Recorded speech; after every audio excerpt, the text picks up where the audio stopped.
Chapter 4. You Smell Like a Monkey. 8:05 a.m. So, what do you want for your birthday? Asked Quan.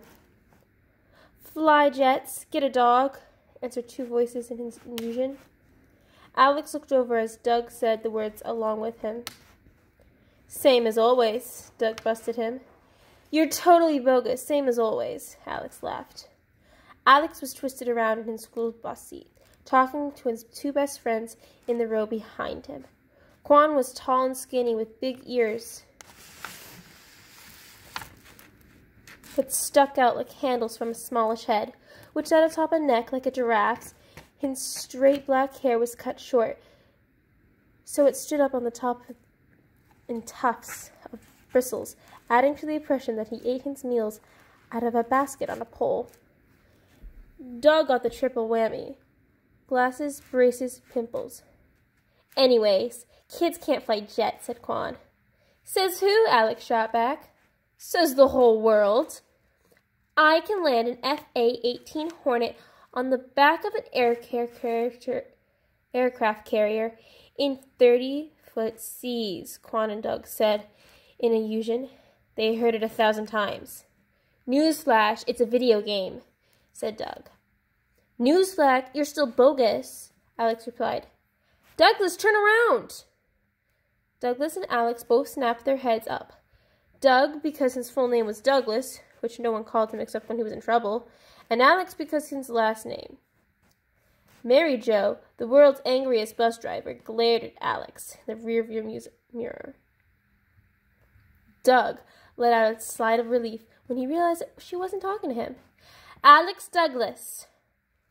Turn around and sit down, she repeated. Alex felt his ears go red as he sat down and faced forward. All the other kids on the bus were facing backwards, staring at him. Why didn't you tell them to turn around? Some birthday, he thought. The yellow bus rumbled through the tumble-down section of the town, an industrial no-man's land of railroad tracks, warehouses, and empty factories with broken windows and rusted steel roofs. The bus didn't stop here because no kids lived here. The sound of tires changed to a rear-pitch hum as the bus crossed a tall bridge that soared over a rail yard and a narrow river. Alex turned to look out the window. From the highest point of the bridge, he could see over the rooftops of Jersey City, all the way to the tall mountains of Manhattan, the skyline poking up like teeth in a comb of the distance. Alex loved the view, and he loved thinking about his dad, somewhere out there under the Hudson River doing his PATH train to the World Trade Center. The bus descended on the other side of the bridge. Manhattan disappeared for good. Yo, A-Dog, check it out. It was Quan behind him. Alex glanced up to see if Mary Jo was looking up, but her eyes were on the traffic. The brakes squealed as she pulled over to pick up more kids. Alex turned sideways in his seat. Quan held up the Game Boy. I broke 8 million. Dude, Alex and Quan slid palms in an elaborate high five. Up, down, side, side, then bump, bump to finish. Mayday, mayday, bogeys at 12, Doug interrupted under his breath. Alex turned and came face to face with the sneering mug of Calvin Butts. Calvin Butts was one of Jordan McCreevy's two goons. All three were a grade ahead of Alex. Calvin jerked his head, and the boy in front of Alex scrambled to a different row. Calvin slammed his squat, square, heavy body in the seat and stared hard at Alex. A second kid threw himself in the seat beside Calvin, took one look at Alex, and let out a creepy laugh.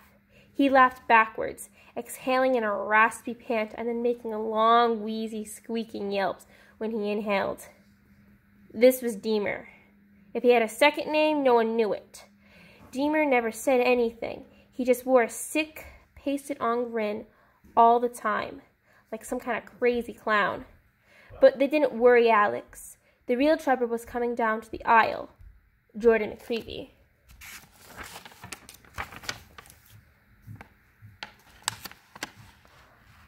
Unlike Calvin and Deemer, who advertised their weirdness from 100 yards away, Jordan kept his face so empty that the emptiness alone was menacing.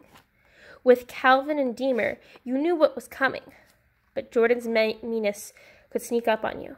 It made him 100 times more dangerous. Jordan made his way to the rear of the bus.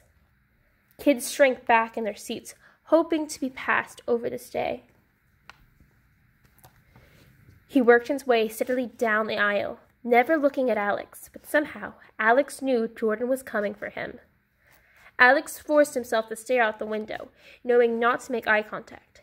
He didn't have to look up to sense that Jordan was there. Armpit and Cheetos. He knew that smell anywhere. But Alex's complete surprise, Jordan kept going right past Alex's row. Alex exhaled. He hadn't even realized he'd been holding his breath. Anyone sitting here? Jordan was right beside him. Without an answer, Jordan started to flop down on the empty seat. Alex barely managed to snatch the box of cupcakes off the seat onto his lap. Jordan pointed at the bakery box. Birthday? His voice was even, almost friendly.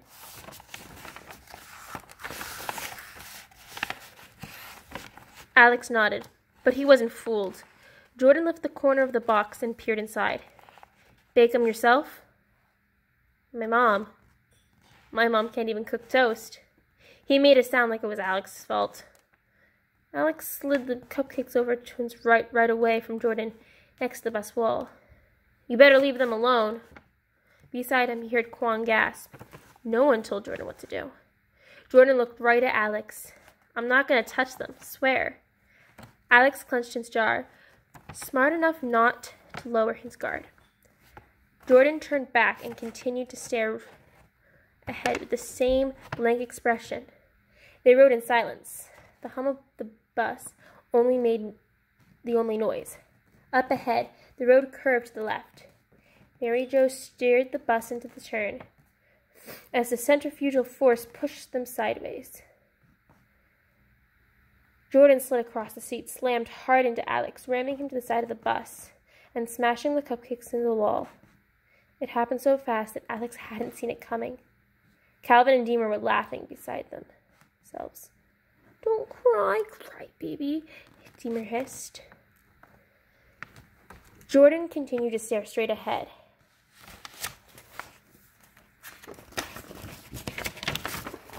As if nothing was going on. The bus came out of the turn. Jordan even let up. Alex could feel Jordan's hips flex as he pressed his feet into the floor, shoving his body harder and harder against Alex's, mashing him against the side of the bus. Alex tried to push back, but he had no leverage. Pinned and powerless, with Jordan pressing into him for all his might, Alex found it hard to breathe. Even if he could have filled his lungs, he wouldn't have some word to say to the bus driver. He tried to get Jordan in trouble. Jordan would wiggle out of it, claiming it was an accident. That was Jordan's genius. He never got caught. Even now, as Mary Jo glanced back, she saw the above seats. Jordan was sitting quietly, staring calmly ahead, and all Alex could do was sit there and take it. He knew that he couldn't be that far from school, but the rest of the ride seemed to take forever. Alex tried to make deals with the universe, the way he usually did. If I hold my breath and count to 30, he'll get bored and stop. If I close my eyes for 3 more blocks, he'll let up. Jordan never let up, even as he was telling dirty jokes to Calvin. Deemer kept sing-song taunt. Cry, baby, stick your head in pie, baby. Alex clamped his eyes closed, trying to shut them out. He was in the middle of one of his deals, counting to 45 this time, when the bus stopped hard for a red light. Alex opened his eyes, hoping to see the school out of the window. He saw something better. A dog. A muddy stray nosing through a pile of trash next to an abandoned gas station.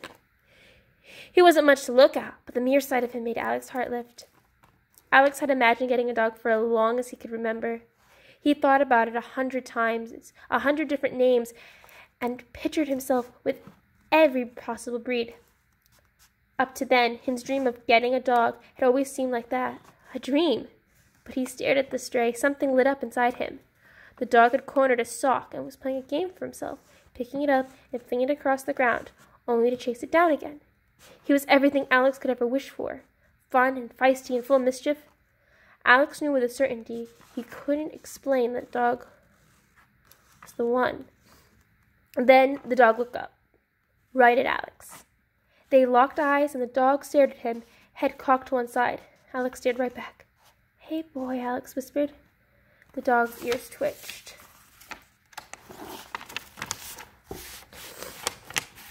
He heard me, Alex thought. The light changed, and the bus started to move. Alex held the dog's gaze as the bus gained speed, and the dog took off in hot pursuit. Alex twisted his neck around. "Go, boy," he whispered. Miraculously, the dog had started to gain on them. He was only half a block back when suddenly the bus turned a corner and the dog disappeared. Alex's stomach dropped. He stared back, searching. And then the dog bolted down from an alley. Right behind him, they had found a shortcut. Alex couldn't believe how smart this dog was. The dog was racing down the sidewalk after the bus. He was eventually gaining on them. And then the bus zoomed across the busy intersection, 4 lanes each way, 16 lanes of traffic in rush hour. A death stone. "Stay!" Alex shouted. Jordan turned to him sharply. Alex didn't notice. All he cared was this. The dog stopped with one foot on the street, and then pulled back onto the curb and sat down staring at the bus. "Good boy," Alex murmured under his breath. Sad, but relieved.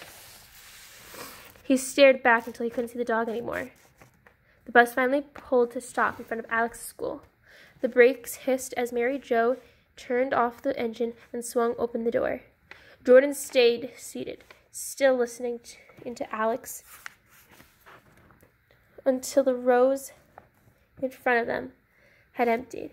At last, he was eased off and yanked himself into the aisle. His eyes lingered over the crushed bakery box, the cake and icing oozing over the seams. Then they flicked back to Alex. "Happy birthday," he said.